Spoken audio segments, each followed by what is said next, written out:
અસમર્પિત વસ્તુનો ત્યાગ એ પુષ્ટિ માર્ગના પ્રધાન સિદ્ધાંતોમાં છે. અને અસમર્પિત એટલે કેવલ ધર્યું જ નથી, ખાવા પૂરતું નથી, એ તો એક અંગ છે. પ્રત્યેક વસ્તુમાં સમર્પણનો ભાવ. જે વસ્તુ ધરી શકાય એને ધરવી, અને જે વસ્તુ ધરવાને લાયક ન હોય એને વિચારવી. ઘણી વસ્તુ એવી હોય, આપણે ચપ્પલ નવી લાવીએ તો એને સમર્પિત કઈ રીતે કરીએ? તો કે એ ચપ્પલ પહેરીને આજે હવેલીએ દર્શન કરવા જાઓ એટલે એનું સમર્પણ થઈ ગયું. તમે કહો હું બીમાર પડું ને દવા ખાવા આપે તો એને થોડી ઠાકોરજીને બબ્બે ગોળી કે બે સવાર સાંજ બપોર તો બે ઠાકોરજી નાનકડી વાટકીમાં ધરી પછી સરાઈને લીધી, આવું કરે? પછી એવો ભાવ આવે હું જલ્દી સ્વસ્થ થઈ જાઉં તો જલ્દી ઠાકોરજીની સેવામાં પહોંચું, તો એ દવાનું પણ સમર્પણ થઈ ગયું. ઘણી વસ્તુ એવી છે કે જે ધરતા નથી પણ એનું ફળ ઠાકોરજીને માનો તો એ પણ સમર્પિત થાય. તો અસમર્પિત વસ્તુ નામ, અને આ ગીતાજીનો સિદ્ધાંત છે. મહાપ્રભુજી કહે હું ધર્મશાસ્ત્રોથી કોઈ નવી વાત નથી કરતો, પણ શાસ્ત્રો જે કહેવા માંગે છે હું એને સમજાવવા ભૂતલ પર આવ્યો છું. ગીતાજીમાં ભગવાને કહ્યું ને, યત કરોસી યદસ્નાસી યત જોહસી દદાસી યત તપસ્યસી કૌંતેય તત કુરુસ્વ મદર્પણ. તું જે કરે છે, તું જે હોમે છે, તું જે ખાય છે, એ બધું જ મને અર્પણ કર. ઘણી વાર લોકો આમ પેલું ટેરો લઈને આમ થાળ ગાય કે આ ધર્યું છે, આ ધર્યું છે. ઠાકોરજીને થાય આજે તો લોટરી લાગી આટલી વસ્તુ, પણ જ્યાં ટેરો ખસે જુએ તો ખાલી મિશ્રી સાકરિયા સિંગ જ હોય. થાળ ગાવાનો ન હોય, થાળ ધરવાનો હોય. હવે કોઈ મહેમાન તમારા ઘરે આવે અને આ મેન્યુ વાંચો, દાળ છે, ભાત છે, બે શાક, કઠોળ, રોટલી, પૂરી બંને છે, કદાચ તમને ના પચે, સલાડ, આમ આખી લિસ્ટ વાંચે અને અડધો કલાક પેલો કે આ વાંચે એના કરતા ચા તો પીવડાવો.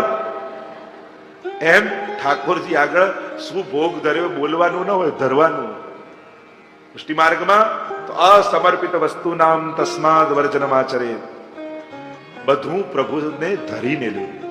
સર્વ સમર્પણમ પુષ્ટિ માર્ગમાં સિદ્ધાંત છે. અને ઘણા આપણા વડીલો ઠાકોરજીને ધરીને લોકો એની નિંદા કરે, જો ને આ કઈ મોટા ભગત થઈ ગયા, અમારા ઘરનું નથી લેતા, અમારે ત્યાં નથી લેતા. એ કારણ નથી. મહાપ્રભુજીના સિદ્ધાંતને એ જીવી રહ્યા છે, ગીતાજીના સિદ્ધાંતને જીવી રહ્યા છે કે અસમર્પિત હોય એટલે કે પ્રભુને જે ન ધર્યું હોય એ મારાથી ન લેવાય. આ એનો સિદ્ધાંત છે. અને આ તો આધ્યાત્મિક જગતની યાત્રા છે. અને કોઈ વ્યક્તિ આગળ જઈ રહ્યો છે તો તમે એની નિંદા કરી શું કરવા? પાપ માથે વરો છો. આપણે ન કરી શકતા હોઈએ પણ જે કરતા હોય એનો આદર કરો. ઘણા ધર્મના નિયમો એવા છે, બહુ અઘરા છે, આખી સહેલું છે. આનાથી મોટા થઈ જવાતું, તમે થઈ જાઓ, તમે પાડી લો. કેટલું કઠિન છે. એક પ્રકારનું આ તપ છે કે પોતાના મોં, ચોક, સ્વાદ આ બધું જ છોડી મારા પ્રભુને ધરીને રહીશ. આ એક નિયમ તપ છે વૈષ્ણવ. અને કોઈ પાળતું હોય તો એની કોઈ નિંદા ન કરતા, એને સપોર્ટ કરજો. સાહેબ કે અમે નથી કરી શકતા, તમે કરો છો ને, અમારી કોઈ પણ મદદની જરૂર હોય તો અમને કહેજો.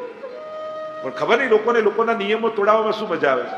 બીજે ભલે ના, અમારે ત્યાં તો જમવું જ પડે. બહુ જમાડવાનો શોખ છે તો અડધી દુનિયા ભૂખે મરે જ, એને જમાડો, પણ એને નથી ખવડાવવા. આપણને તો એનો નિયમ જ તોડાવવો કે આણે નિયમ કેમ લીધો. બીજાના ધર્મ તોડાવવામાં શું મજા આપણને આવે? જે કરે છે એને સહાયક થાવ, એને સપોર્ટ કરો. આટલી મેચ્યોરિટી તો સમાજમાં હોવી જોઈએ ને કે કોઈ વ્યક્તિ પોતાના ભક્તિ માર્ગમાં પોતાના જીવનમાં આગળ વધતું હોય, એ કોઈ બી ધર્મનો હોય, એ જૈન હોય તો એના ઉપવાસ કરતા હોય, યા એ વૈષ્ણવ હોય ને એની એકાદશી, યા એના સર્વ સમર્પણના સિદ્ધાંત, એને પોતાના આધ્યાત્મિક માર્ગનો કોઈ સંકલ્પ કર્યો છે તો એનું સન્માન કરો, એની નિંદા ક્યારે ન કરો. એમાં ક્યાંય કોઈ નાનું મોટું નથી થઈ જવાનું, પણ એ કરી રહ્યો છે તેને આદર આપો. અસમર્પિત વસ્તુ નામ તસ્માદ વર્જનમાચરે, અસમર્પિત વસ્તુનો ત્યાગ. આપણે ત્યાં તો પુષ્ટિ માર્ગ રીત કપડા પણ નવા લાવીએ ને, ઠાકોરજીનું ચિત્ર હોય ને નડાડીએ, યા નવા કપડા પહેરીને પેલા ભગવત દર્શન કરીએ. વસ્તુ જમવાની ભોજનની તો વસ્તુનું છે જ, પણ દરેક વસ્તુનો સિદ્ધાંત છે. કાર પણ નવી લો ને તેમ કરજો, તમારા લાલનને ઝાંપીજીમાં પધરાવજો અને પહેલો આંટો ઠાકોરજીને મરાવજો. મારા ઠાકોરજીને મેં પધરાવીને મારી કારને સમર્પિત કરી. યા એ કાર ઘરે ઠાકોરજી ન હોય તો એ કારમાં સૌથી પહેલા ભગવત દર્શન કરવા શ્રીનાથ ધામમાં આવજો, હવેલીમાં દર્શન કરો. આ નિયમો, આ આપણી પ્રણાલિકા છે, આપણી પરંપરા છે. અને કેવલ પુષ્ટિ માર્ગની નહીં, ગીતાજીમાં ભગવાને સર્વ સમર્પણનો સિદ્ધાંત બતાવ્યો, અસમર્પિત. અને ત્યાં સુધીનું કહ્યું કે જે મારા ઠાકોરજીને ન ધરી શકું એ મારાથી કેમ લેવાય. ગોકુલનાથજીના પ્રસંગમાં આવે છે ને કે પ્રશ્ન કર્યો કે તાદૃશી વૈષ્ણવ કોને કહેવાય. અને ગોકુલનાથજીએ કહ્યું સમય આવશે ને ત્યારે તમને બતાવીશ. એક વાર ગોકુલનાથજીનો ઉત્સવ હતો, બધા જ વૈષ્ણવ પ્રસાદની પંગતમાં બેઠા હતા પાતળમાં પ્રસાદ લેવા માટે. અને એક વૈષ્ણવ સામે પ્રસાદની પાતળ છે ને ચોધાર આંસુએ રડે છે. આજુબાજુના વૈષ્ણવે સમજાવ્યું કે આવો સુંદર ઉત્સવનો દિવસ, આવો સુંદર મહાપ્રસાદ સામે પડ્યો છે, રડો ને રડીને અમંગલ કેમ કરો છો? શું તકલીફ છે? અને પેલો રડે જાય. પેલા વૈષ્ણવે બહુ સમજાવ્યા પણ માન્યા નહીં, એટલે ફરિયાદ કરી ગોકુલનાથજીને કે જયરાજ આપ જ આવીને સમજાવો ને, આમને બાકી તો સમજમાં આવતું નથી. અને ગોકુલનાથજી આવ્યા. પેલા વૈષ્ણવને કહ્યું તું ઉભો થા, તારાથી નહીં લેવાય, તું ઘરે જતો. અને પેલો તો રાજીનો રેડ થઈ ગયો. અરે કૃપા કરી દીધી મારા ઉપર, આપે તો ખુદ મોટી કૃપા કરી. અને રાજી થતો થતો ઘરે ગયો. હવે પેલા આજુબાજુ જે વૈષ્ણવ હતા એમને શંકા ગઈ, ગોકુલનાથજી તો આટલા દયાળુ ને કૃપાળુ, પેલા વૈષ્ણવને સમજાવવું જોઈએ, પ્રસાદ લેવડાવવો જોઈએ. આમ ઉભો કરીને મોકલી દીધો ને પેલો રાજી થતો થતો જતો રહ્યો. સમજમાં ના આવ્યું. ચાલો પેલા વૈષ્ણવને જઈને મળીએ ને પૂછીએ થયું શું. શોધતા શોધતા આવ્યા એક નાનકડું તૂટેલું ફૂટેલું એક ઓરડાનું ઝૂંપડું. બંને વૈષ્ણવને થયું કે અહીંયા રહે છે, આયા છે તો પૂછીને તો જઈએ. દરવાજો ખટખટાવ્યો, ખોલ્યો, વૈષ્ણવ ઘરે આવેલા જોઈ. અરે મારા ઘરમાં પહેલી વાર કોઈ વૈષ્ણવ આવ્યા છે, આવો આવો આવો બિરાજો કરીને એક તૂટેલી ખાટ હતી એમાં બંનેને બિરાજમાન કરે. પ્રસન્નતા આનંદનો પાર નથી. અને બધી વ્યવસ્થા કરવા જાય, જલ લાવ. પેલા બે વૈષ્ણવે કહ્યું કે બીજું કાંઈ કરશો નહીં, અમે તો પૂછવા આવ્યા છે કે ગોકુલનાથજીનો ઉત્સવ હતો, સુંદર મહાપ્રસાદની પાતળ પડી હતી, તમે રડતા કેમ હતા? અને ગોકુલનાથજીએ પણ તમને ઉભા કરીને ઘરે મોકલી દીધા, આ થયું શું? પેલા વૈષ્ણવનું હૃદય ભરાઈ આવ્યું. કહ્યું ગુરુદેવે તો મારા પર કૃપા જ કરી, કેમ અમને તો ન સમજાયું. ગુરુદેવની કૃપાથી મારા ઘરે લાલન સેવામાં બિરાજે છે. હું બહુ નિષ્કંચન છું, કાંઈ જ નથી મારા ઘરમાં, કોઈ વ્યવસ્થા નથી, છતાંય કૃપા કરીને ગુરુદેવે મારા ઘરે ઠાકોરજી પધરાવી દીધા છે. મારા ઘરમાં કંઈ છે નહીં, બધું ધરીને લઉં છું. એ દિવસે પ્રસાદની પાતળ જોતો હતો ને, ગોકુલનાથજીનો ઉત્સવ હતો, પણ મારા ઘરે કાંઈ નહોતું, એટલે ઠાકોરજીને એ દિવસે રાજભોગમાં હું સૂકી રોટલી ને નમક ધરીને આવ્યો, મીઠું ધરીને આવ્યો. અને એ પાતળમાં સુંદર સામગ્રી મહાપ્રસાદની જોઈ મને મારા ઠાકોરજીની થાળી યાદ આવતી હતી. મારા પ્રભુ સૂકો રોટલો ને મીઠું આરોગે અને મારાથી આ ગળેની અંદર ઉતરે કે એટલો તાપ મારા હૃદયમાં થતો હતો કે જો આ એક કોળિયો અંદર ગયો ને તો મારા પ્રાણ નીકળી જશે. પણ સામે મહાપ્રસાદની પાતળ ઉભો થવું તો પ્રસાદનું અપમાન કર્યું કહેવાય. આ તો ધન્ય છે મારા ગુરુદેવ કે એમણે મને ઉભો કરીને ઘરે મોકલી દીધો, નહીં તો મારા પ્રાણ નીકળી જાય. કારણ કે મારા પ્રભુને ન ધરી શકું એ મારી ભીતર કેમ જાય. અસમર્પિત વસ્તુ નામ તસ્માદ વર્જનમાચરે. અસમર્પિતનો ત્યાગ. આ મહાપ્રભુજી કહે નિવેદિભિ સમર્પયૈવ સર્વં કુર્યાદિતિ સ્થિતિ. એમ પ્રત્યેક કાર્ય પ્રભુને સમર્પિત કરીને કરવું. દરેક કાર્યોમાં પ્રભુના સમર્પણનો ભાવ રાખો, એમ કહીને મહાપ્રભુજી આગળ આજ્ઞા કરે. પ્રભુને ક્યારે પણ અર્ધભુક્ત વસ્તુ સમર્પિત નહીં કરે. આ આપણા માર્ગની રીત નથી. એટલે ઠાકોરજીને કોઈ પણ અર્ધભુક્ત એટલે પહેલા જે વસ્તુને આપણે વાપરી લીધી હોય એ વાપરેલી વસ્તુ પ્રભુને નથી ધરાવતી. અર્ધભુક્ત થઈ ગયું કે તમે એને ભોગવી લીધું. અને એટલા માટે પ્રભુ માટે વપરાતા પાત્રો આદિ દરેક વસ્તુને કોરા રાખવા, પ્રભુ માટે જ રાખવા. ક્યારે પણ એ વસ્તુનો આપણામાં ઉપયોગ ન કરાય. પ્રભુની કોઈ વસ્તુ આપણે વાપરીને પાછી એમને ન ધરાવે, એ અર્ધભુક્ત થઈ ગયું. ઘણી વાર મોટી મોટી વસ્તુઓમાં આપણે સાવધાન રહેતા હોય કે ઠાકોરજીની વસ્તુ જો જુદી રાખજો, ઠાકોરજીના વસ્ત્રો છે જુદા રાખજો, પ્રભુની આ છે, પ્રભુના મંદિરનું છે. એટલે પ્રભુ સંબંધી વસ્તુને આપણા સ્વના લૌકિક ઉપયોગમાં ન વપરાય. ઘણી વાર લોકો હવેલીમાં, આ હવેલીમાં તમારે આ ગોપીઓ ગાયો, અમારા ઘરે સજાવટ કર્યું અમને આપો, અમારે ત્યાં લગ્ન છે. જો પ્રભુની વસ્તુ પ્રભુ સિવાય ક્યાંય એનો ઉપયોગ થતો નથી. જો પ્રભુ સિવાય અન્ય ઉપયોગ થઈ જાય તો એ ઠાકોરજીના કામની ન રહે, એ અર્ધભુક્ત થઈ ગયું. અને આપણા માર્ગનો સિદ્ધાંત છે. એટલે પ્રભુ સંબંધી વસ્તુ એટલે કે કોઈ વસ્તુ તમે એકવાર મંદિરમાં હવેલીમાં આપી દીધી કે આ ઠાકોરજી માટે છે, મેં આપી હતી તો મને ના આપો વાપરવા. અરે તે ઠાકોરજીને ધરી દીધી, હવે પ્રભુની થઈ. પ્રભુની વસ્તુ જો લૌકિકમાં વપરાશે તે અર્ધભુક્ત થઈ જાય, પછી એ પ્રભુમાં નહીં વાપરે. આ આપણા માર્ગનો સિદ્ધાંત છે. અને એટલા માટે પ્રત્યેક વસ્તુમાં તમે જે પણ રીતે ઠાકોરજીને સ્નાન કરાવો, શૃંગાર કરો, સામગ્રી પોતાની વાપરેલી વસ્તુ નહીં વાપરો. પ્રભુ માટે કોરી વસ્તુ રાખી અને પ્રભુની વસ્તુ પોતાના કાર્યમાં નહીં વાપરો. સંક્ષિપ્તમાં એનો વિસ્તારથી ઘણી રીતે સમજાય. અને આપણી ભૂલ ક્યાં થાય? જો આપણે સાચવતા હોઈએ તો એ ભૂલ ક્યાં થાય? તમે ઠાકોરજીની થાળીમાં અને પ્રભુ માટે ચાંદીની થાળી રાખી અને ઠાકોરજીને ભોગ ધર્યો અને પછી સરાઈ અને પછી એ જ થાળી લઈને બધા લો પ્રસાદ. એટલે લોકો એ જ થાળીમાંથી લઈને સીધું મોઢામાં પધરાવે તો આ ઠાકોરજીની થાળી વાપરી કહેવાય. હા તો અમે કરીએ છીએ. તો ઘણી વાર નાની નાની વસ્તુ નાની જ હોય, પણ આ પ્રભુની થાળીમાંથી સીધું, એટલે આપણે ત્યાં શું કરાય, પ્રભુને ધરેલી વસ્તુ આપણા પાત્રમાં કાઢી લેવું અને પછી બધાને. ઘણી વાર પધરાવણીમાં એવું થાય, લોકો અમને આપે અને પછી એ અમારી જોડે વૈષ્ણવ આપ્યો ને એમને કહે તમે લો ને તમે લો ને તમે લો, અને અમારા વાલા વૈષ્ણવ લઈ બી લે. ઘણી વાર એ સીધી વસ્તુ નથી લેવાની, કારણ કે એ થાળી પછી વાપરેલી કહેવાય.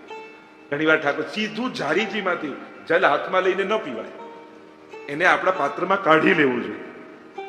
એટલે આવા નાની નાની બાબતો જે આપણને ધ્યાનમાં પણ નથી આવતું, પણ આપણાથી ભૂલથી એ થઈ જતું, એવી ઘણી બધી બાબતો પણ પછી સિદ્ધાંત રહસ્ય રહી જશે, એટલે હમણાં એના વિસ્તારમાં નથી જતો. પણ આ નાની નાની બાબતોનો વિવેક રાખવો કે પ્રભુની વસ્તુ કોઈ પણ રીતે આપણા ઉપયોગમાં, આપણા કાર્યમાં ન આવી જાય, નહીં તો અર્ધભુક્ત વસ્તુ થાય, અને અર્ધભુક્ત વસ્તુનો પ્રભુમાં ઉપયોગ કરાતો નથી. એમાં સિદ્ધાંત બતાવ્યો. આગળ સિદ્ધાંત મહાપ્રભુજી આજ્ઞા કરતા કહે બે વસ્તુ છે, સરળતાથી આ વાતને સમજાવું. દત્તાપહાર વચનમ તથા ચ સકલમ હરે ન ગ્રાહ્યમ મિતિ વાક્યમિ ભિન્ન માર્ગ પરમ. એક વસ્તુ છે દાન અને બીજું છે સમર્પણ. પુષ્ટિ માર્ગમાં દાન નથી પણ સમર્પણ છે. બંનેમાં ફરક શું? શાસ્ત્ર એમ કહે છે કે દાન આપેલા દીવાનો પ્રકાશ પણ પાછો ન લેવાય. દાન કોને કહેવાય?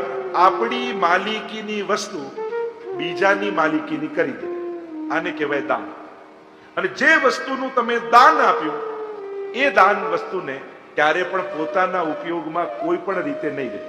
અને ઘણી મૃગરાજાની કથા પણ ભાગવતમાં આપે કે દાન આપેલી વસ્તુ પાછી આવી, પાછી બીજાને દાન આપી તો શ્રાપ લાગ્યો, કાચિંડો બન્યા. એવી ઘણી બધી કથાઓ શાસ્ત્ર સમજાવે છે. દાન આપેલું ક્યારે પાછું નહીં. આ શાસ્ત્રનો નિયમ છે. તમે ક્યાંય પણ તમે પંખો દાન આપ્યો હોય ને, એ પંખાની હવા તમારે ન લેવી. શાસ્ત્ર એમ કહે છે દાન આપેલી વસ્તુનો ઉપયોગ ન કરે. પણ આ ભિન્ન માર્ગની વાત છે. પુષ્ટિ માર્ગમાં સમર્પણ છે. અને સમર્પણ કોને કહેવાય? પ્રભુએ આપેલું પ્રભુને ધર્યું અને પ્રભુએ પ્રસાદી બનાવીને આપણને પાછું આપ્યું. તમને એમ થાય બ્રહ્મ સંબંધ લીધું ત્યારે તો બોલી દીધું, દેહ પ્રાણ ઇન્દ્રિય અંતઃકરણ મારો આલોક પરલોક ધન જે કાંઈ પણ છે પ્રભુ આપને ધરું છું.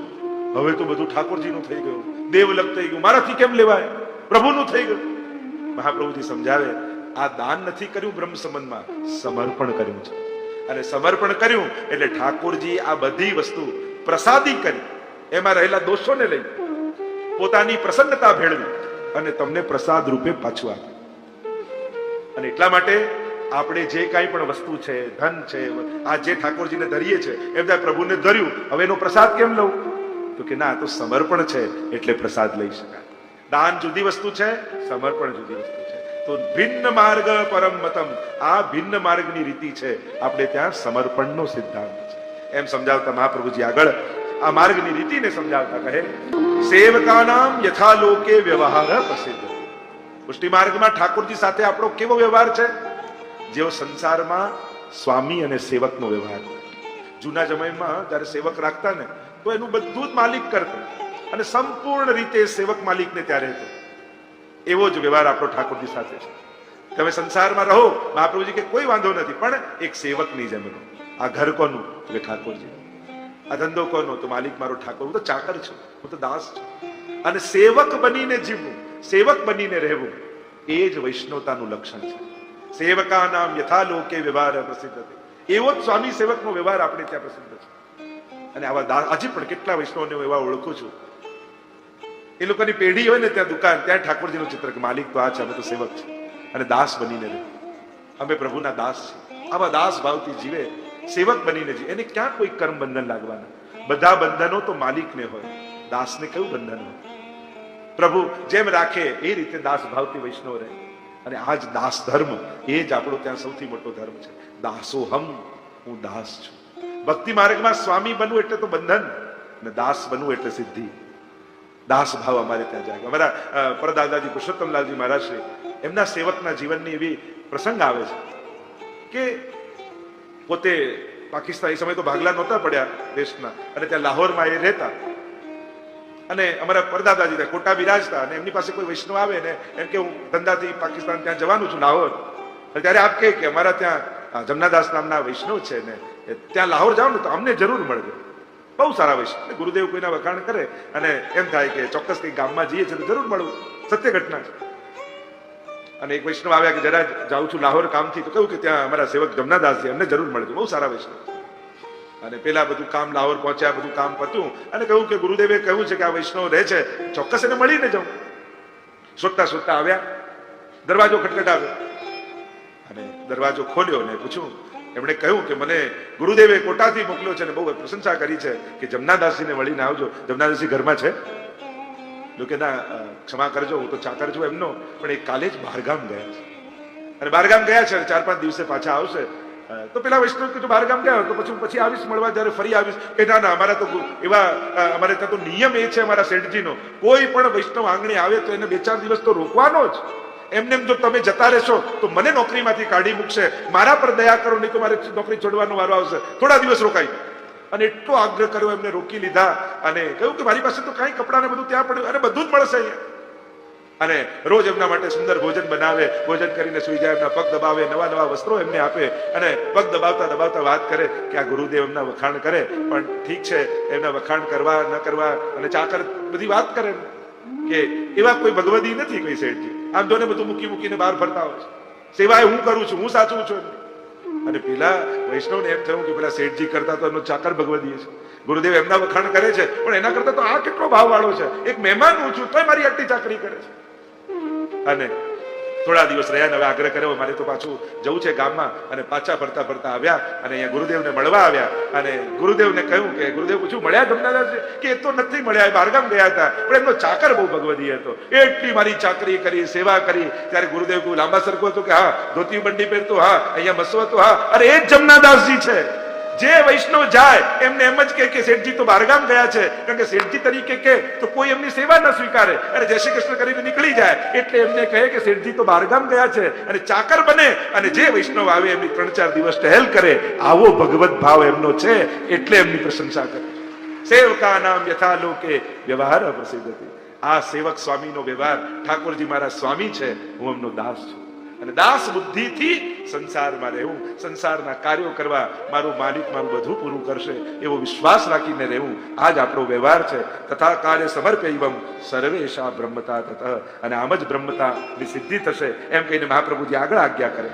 મહાપ્રભુજી સુંદર રીતે સમજાવતા કહે કે આ હજારો દોષોથી ભરેલો જીવ બ્રહ્મ સંબંધ લેવાથી નિર્દોષ કઈ રીતે થઈ જશે?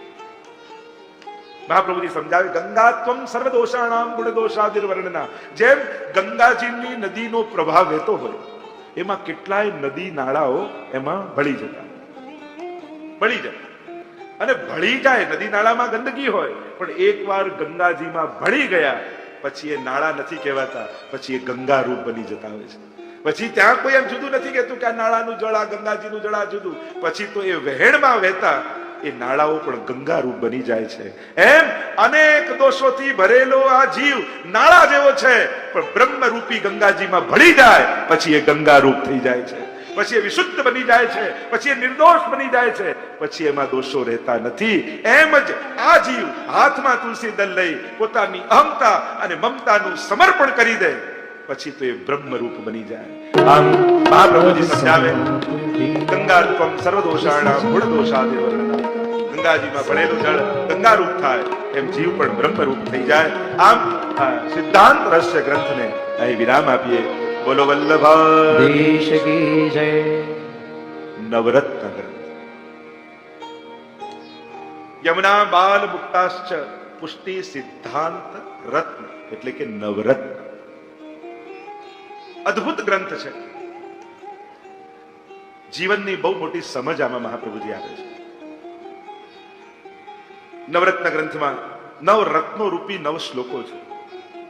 પ્રસિદ્ધ કથા ગોવિંદ દુબે પત્ર લખ્યો મહાપ્રભુજીને, હું સેવા કરું છું, બ્રહ્મ સમન લીધું છે, પણ સેવા કરતા કરતા મનમાં એ વિચાર આવે છે, સંસારમાં રહેતા રહેતા ક્યાંક મારી લૌકિક ગતિ તો નહીં થઈ જાય ને?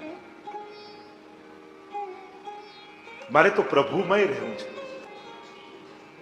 અને જ્યારે આ ભય, આ ચિંતા સતાવી અને ત્યારે પત્ર લખ્યો અને એના ઉત્તરમાં મહાપ્રભુજી આ નવરત્ન ગ્રંથ એમને લખીને આપ્યો. અદ્ભુત ગ્રંથ છે. અનેક ટીકાઓ, 5 ટીકાઓ ઉપલબ્ધ છે અને ટીકામાં આચાર્યો બહુ સુંદર રીતે આ વાતોને સમજાવે છે. શ્રી મહાપ્રભુજી આજ્ઞા કરે છે પ્રથમ શ્લોકમાં चिन्ता कापि न कार्या निवेदितात्मभिः कदापि ते भगवानपि पुष्टिस्थो न करिष्यति लौकिकीं च गतिम्. ચિંતા કાપી ન કાર્યા નિવેદિતાત્મ ભી કદાપી.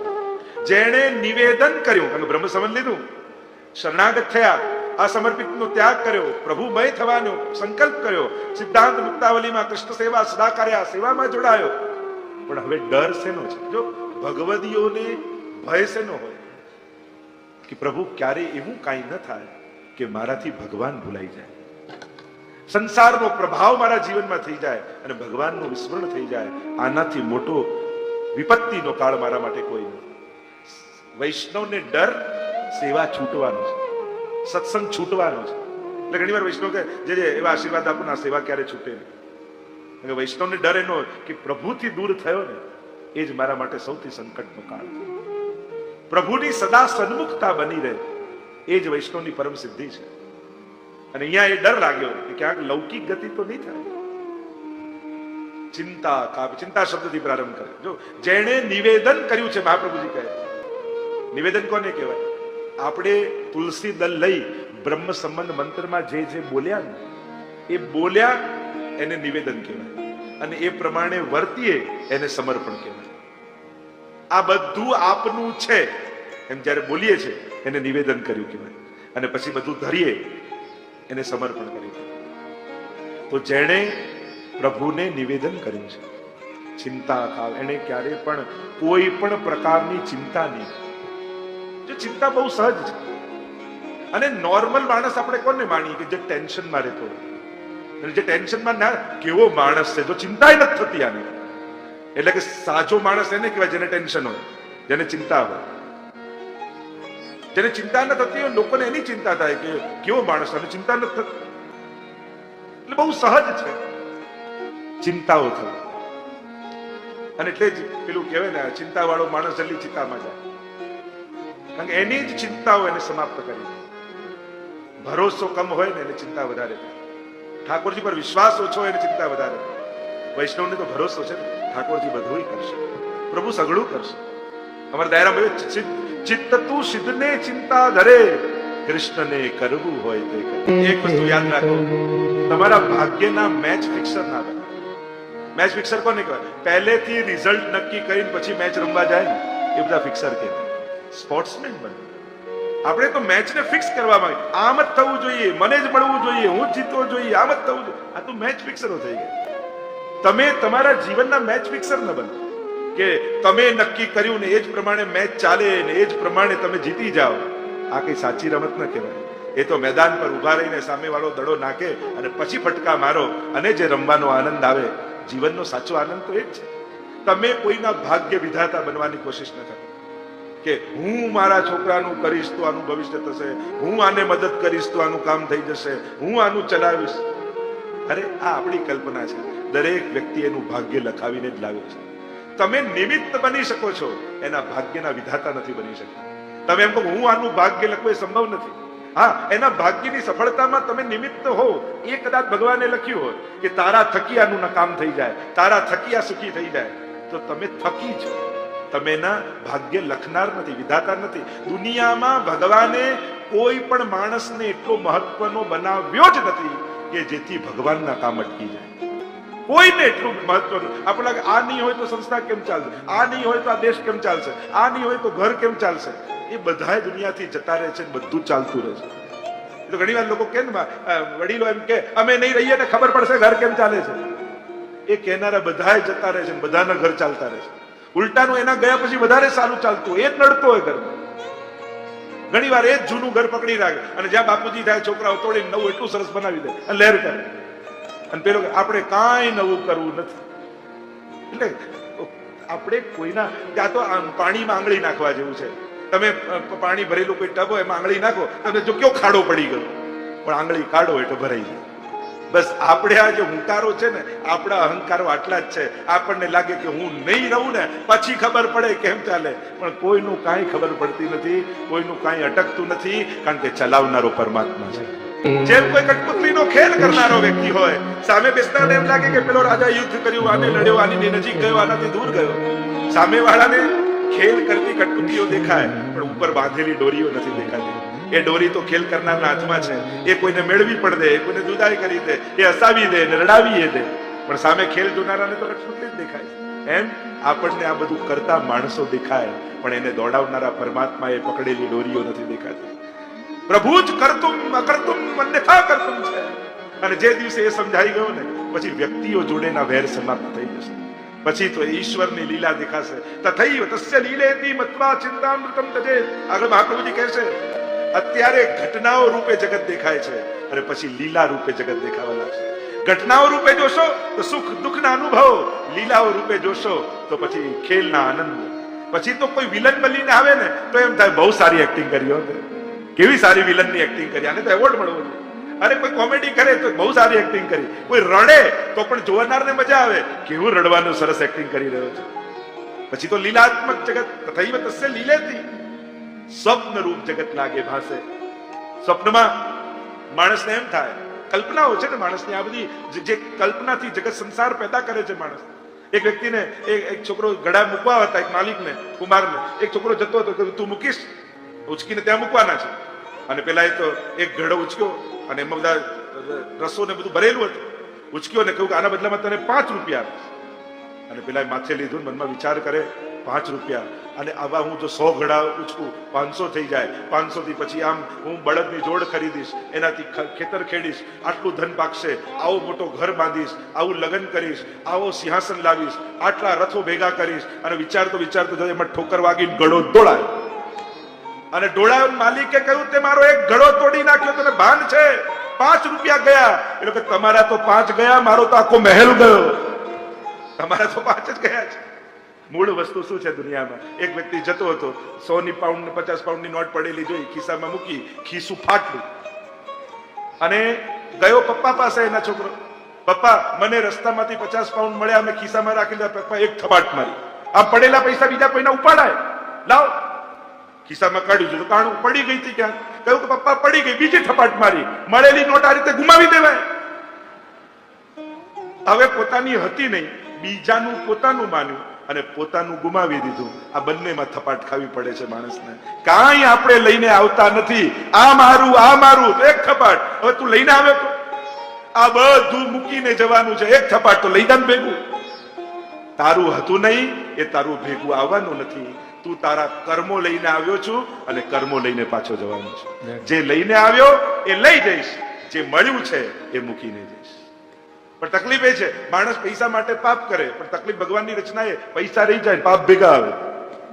ભગવાનની રચના જેવી છે કે જે કર્યું છે, જે મળ્યું એ મૂકી જવાનું, જે કર્યું એ ભેગું આવવાનું.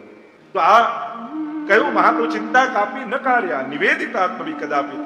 જેને નિવેદન કર્યું છે એને કોઈ પ્રકારની ચિંતા. તમારી લૌકિક ગતિ, ભગવાન અપી પુષ્ટિસ્થો. તમે જેના શરણમાં ગયો છે ને એ કૃપાળુ પરમાત્મા છે, પુષ્ટિ પુરુષોત્તમ છે. એ ક્યારે પણ તમારી લૌકિક ગતિ નહીં થવા દે. એને તમારો હાથ પકડ્યો છે, તમે કદાચ ભૂલી જશો, એ ક્યારે ભૂલવાનો નથી, એ ક્યારે છોડવાનો નથી.